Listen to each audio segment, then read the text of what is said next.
Hi, everyone. I'm Shanaz Dawood, founder and president of Lean in Pakistan Foundation, here at the Barak Center, our headquarters, with the amazing Shanaz Ramzi.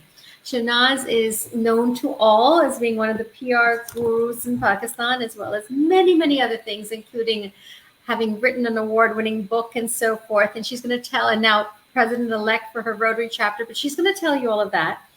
But to us at Lean In, she's been a pillar from the start. She was originally part of Anwar Khan's award winning trade circle that had an exhibition here at the Barak Center that actually was one of the most successful Lean In events or experiences globally and won a prize internationally for that. And she's now heading the Lean In PR circle, Lean In Pakistan PR circle, as she's already the president of Frida, which is the community of all those in the PR community and is a functioning circle itself. But enough of that intro. First, let's say hello to you, Shanaz. Amazing of you to give this time to us. No, I'm glad to be here, Tara. Always glad to be with you. You're a great pillar of support yourself, and you do so much. I'm constantly in awe of all that you do. That's incredibly kind of you. You're one of the biggest inspirations for me and so many others. And I've seen you transition from being one of the leading women in the corporate world in marketing and PR and so forth to an entrepreneur, and almost from the get go becoming sort of a heavy hitter in your field. So, but we're going to begin first about talking about little Shanaz. What were you like as a little girl? Where did you grow up? So I've lived all my life in Karachi. I was born in Calcutta, but that was simply because my mom's maternal home was there, so she had gone there for the delivery. But my passport says, although it says born in Calcutta, but I'm a born Pakistani. So and I've been here all my life. I went to school in St. Joseph's. I was there from grade 1 right up till grade 11 when I did my O levels. And then I went to grammar school for my A levels and then to University of Karachi. So thoroughbred Karachiite. So I love how modest you are, because even as you're peppering it with these facts, you're not just someone who went to St. Joseph's. Obviously, my mother, my aunts, so my family went to St. Joseph's, but you, and of course, so much of my family goes to grammar school. But you are like the president of St. Joseph's Alumni Association or something, or you held Well, their celebration, or you had some key role in their big, yeah. biggest celebration. Yes, I've actually been very blessed because I was very actively involved with the alma mater, with our alumni. But after that, because there were two or three alumni associations that were sort of working, there had been one which had more senior students in it, who I think had started burning out and were not really doing much. So then we had taken over and we did a whole series of events. But what's actually happened is that I think the school has been recognizing their past students, especially since they started doing the 150 year celebrations. So from Oh, that so there's time, they've been 150-year it's been celebrations. actually now 160, but at that time when it was their 150th year celebration, at that time they had honored 150 students that had gone through their gates and had achieved something in their lives. So they had sort of, invited everybody and they had this beautiful function and given us plaques and things like that.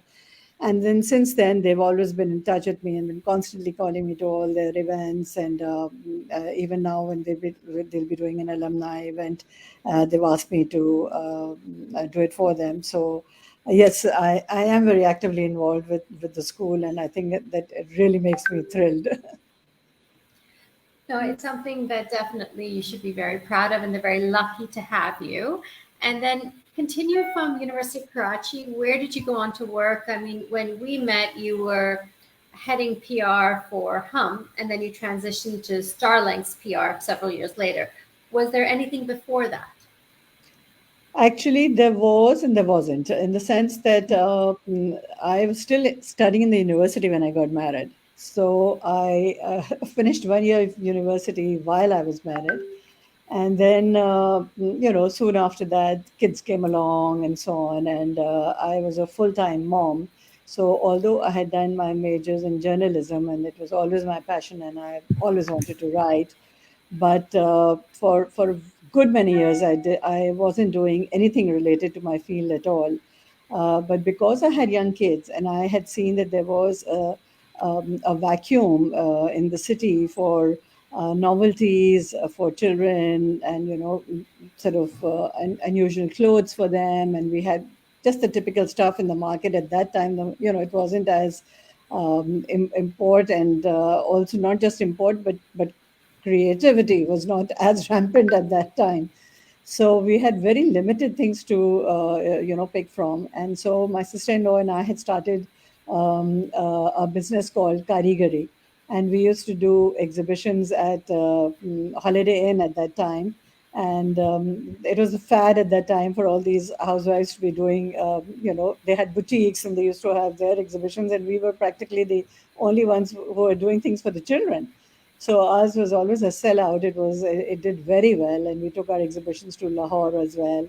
And so for quite a few years we did that. And then after that, when my kids had become a little older, my husband and a friend of mine pushed me into writing, and they said, तुम पढ़ लिख कर दर्जन का काम कर रही हो, so you should be sitting and doing what you're actually cut out for, and why aren't you writing? So then I started writing for the Dawn Group, and then of course bifurcated to a whole lot of other publications. And I was writing like an article a day, so I was really writing a lot, and I sort of thoroughly enjoyed that. And then Sultana Appa picked me up while I was writing.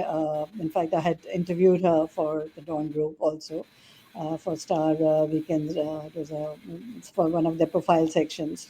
And then she got in touch with me and she said that she was going to be launching a network next year and she wanted me to head the PR department. And so that's how I came into the corporate world. And then I was with her for about for 11 years, actually.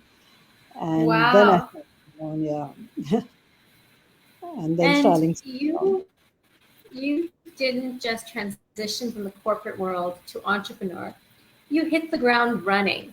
And not only have you, from almost day one, been a heavy hitter in the PR field, now president of Frida and the Leena in Pakistan PR Circle, but you also maintained throughout such an amazing relationship with Sultana Appa, Sultana Siddiqui, of course, founder and president of the Hum Group, that she continually engages you back for certain projects and so forth. And so, can you speak a little bit about managing that relationship or managing such relationships overall, as well as the entrepreneurial mindset you had that enabled you to begin running rather than slow crawl, even? Okay, so as far as the relationship goes, I think it was the easiest thing on earth for me to maintain my relationships with Sultana Appa and Dured and Momina. I mean, they are absolute gems. I've had such a great time when I was working for them, and I never really felt I was working for them because they never made me feel that way. Sultan Appa would always say, "You're my friend," and the Red was. I mean, I cannot tell you.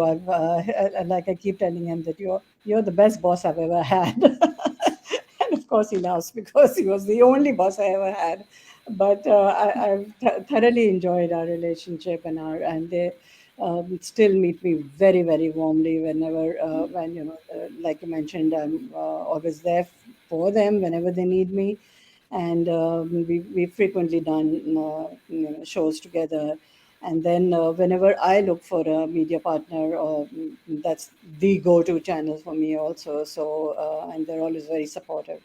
So that's been a great relationship with them, and kept they've kept the doors open. I've kept it open. We've always been very, very open to everything. In fact, it was very funny the other day.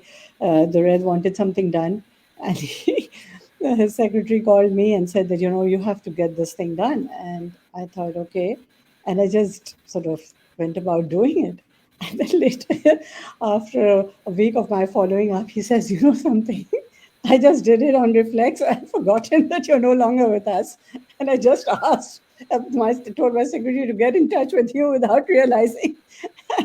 So I said, "Don't worry. I mean, didn't bother me at all. I just assumed there must be some reason why you asked me. So I was doing it."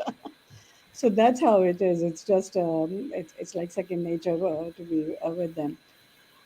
As for the entrepreneurial streak, I would like to take credit for that in the sense that I was very happy working without being an entrepreneur, just a professional working with them for 11 years, and I probably may have just continued for however much my life would have allowed me to. But the reason why I started this on my own was because my son had got married. He returned from Dubai. His wife was also, very young and motivated and wanted to do things. So then we decided as a family that we would start this company because if they were going to be there with me, so that I could use my experience, my contacts to set them up, and then they could, sort of take it forward later. So that's how it actually started. It wasn't really just ambition on my part; it was more to establish them. And then when it did get started, then I think I was just very, very lucky that I got these humongous projects from almost day one. I had clients, retainer clients, even before I had set up my office. When they found out that I was on my own, there was this huge write up on, thanks to Irfanullah, Don.com, that powerhouse leaves hum. And before I knew it, I had already started getting people ringing up and signing up. And so I've been very blessed. And because of these huge projects and everything that we've had, we won international awards almost immediately. In our first Mhm. couple of years, we had awards. We won the Stevie's Bronze Award for Startup of the Year. We won the Gold Award for CEO of the World from SVUS in San Francisco. We won the Silver Award for the PR in the world. So we really got a lot of recognition for all the work. And we've worked with some humongous clients, and it's been thoroughly enjoyable. I think for all of us, the kids have enjoyed it. I've enjoyed it. So that's how it is. Well, it may have begun as a project for the kids, as you call it, but it's your complete alignment. I mean, even though they're wonderful and, of course, friends, everyone does still associate the brand so much with your heart and soul. It's almost like Shanaz Ramzi as a brand. It's No, no, completely your you're very stamp of your kind. I personal. don't know about that. No, no, But thank in you. addition to all of that, you have won awards for your cookbook. No, You made this I amazing cookbook.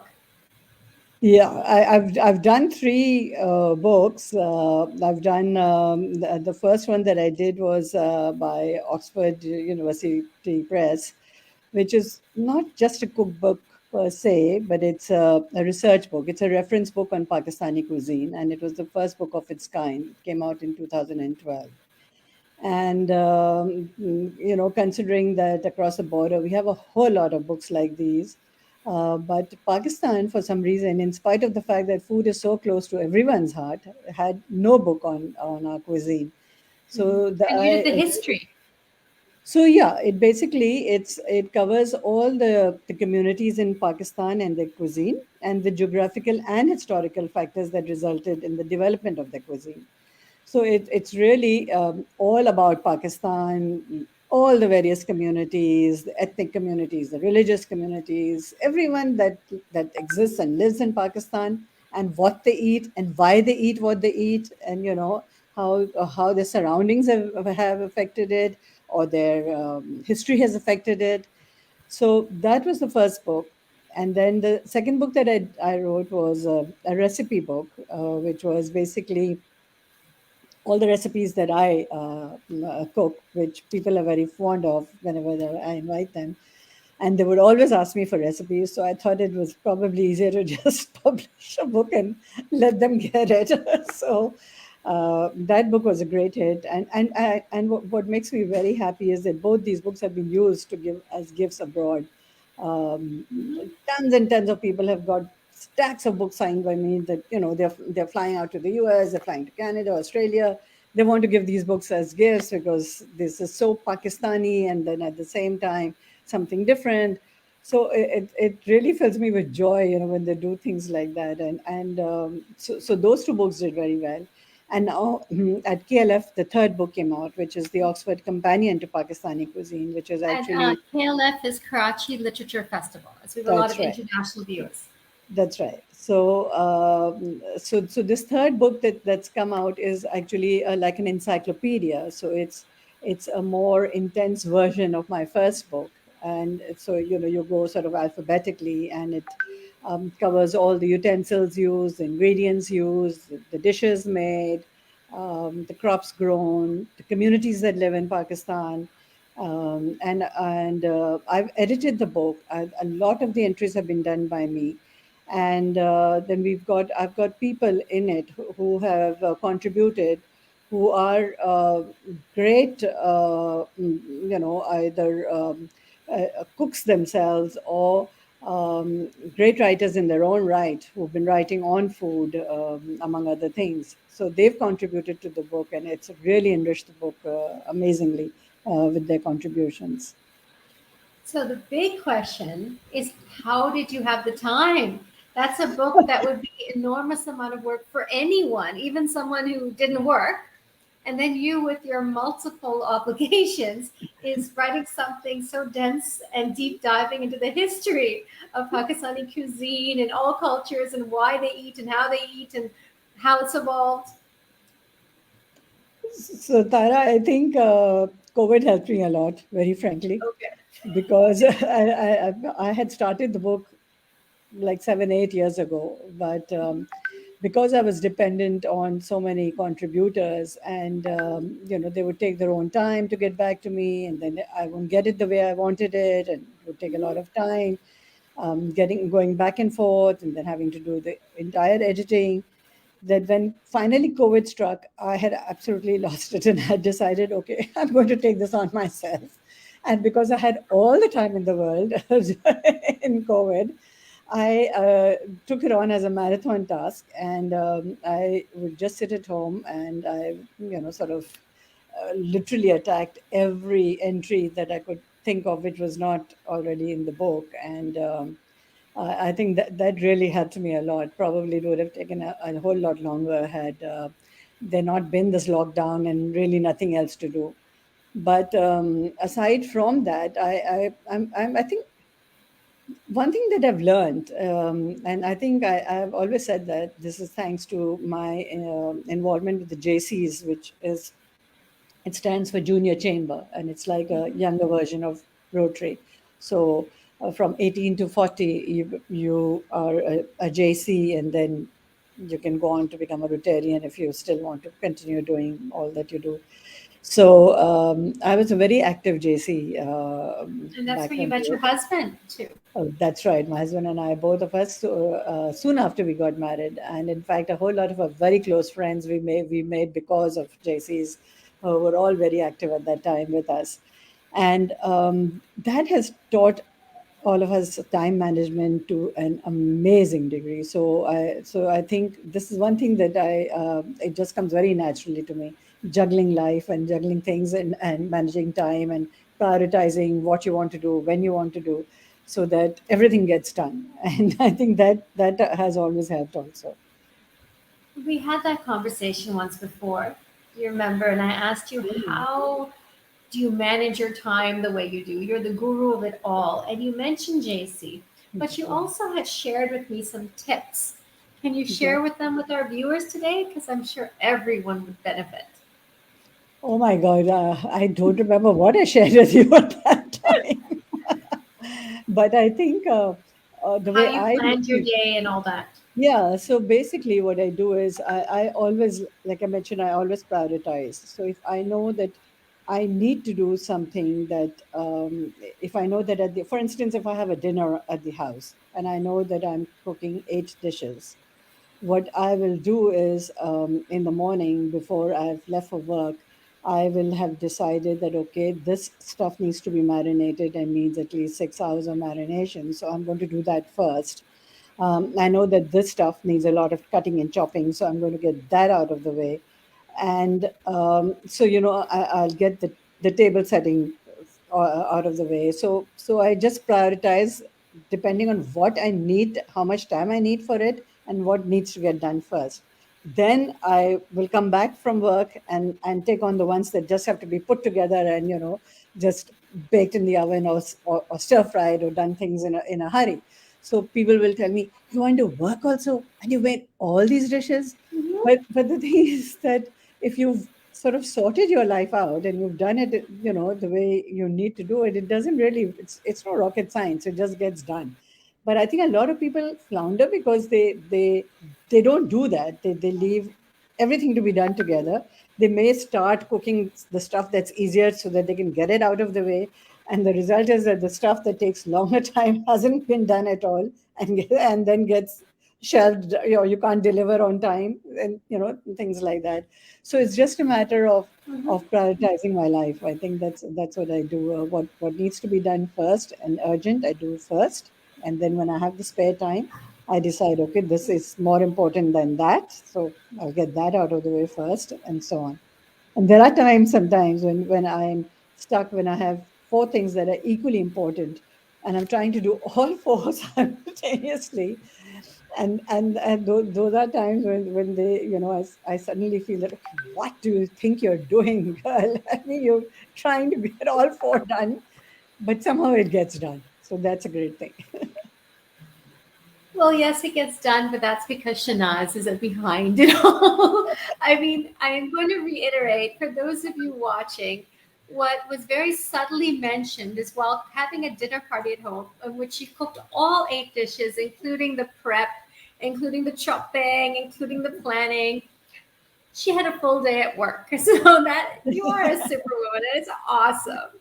And it's really, really cool. But where do you go from here? You are the guru in your field, plus you're beloved by those who've worked with you in the past. You're beloved by clients and friends and those who enjoy your delicious cooking. In case I didn't mention, she's a fantastic cook. I've had the pleasure of being at your home trying your delicious cuisines, always, always homemade. And where do you go from here? So basically, I've launched a company called Travel in PK, of which I'm the president. I've launched it with in partnership, and that is something that I really want to see taken off. We've started a retreat. It's an eco retreat in Mansera, and we've got these eco cottages, and that's my dream. Actually, that's one thing I've always wanted to do. Tourism has always been in my blood, just like journalism, and I've always wanted to promote Pakistan as a tourist destination. And this place is something it's so pristine. It's totally untapped. It's fantastic weather, fantastic, fresh air, exclusive. So I'm really all geared to promote that now. And next year I'm again very active in Rotary, coming in as the president. So there's a whole lot of things that we want to do with the club, with service projects. So concentrating on that as well. And then let's see where life takes me after that. Okay, just to help all those watching, explain what ecotourism is, just so everyone's on the same page. Then eco cottages, and then Okay. why you chose Masera. Okay. So ecotourism is basically where we are promoting zero carbon footprints.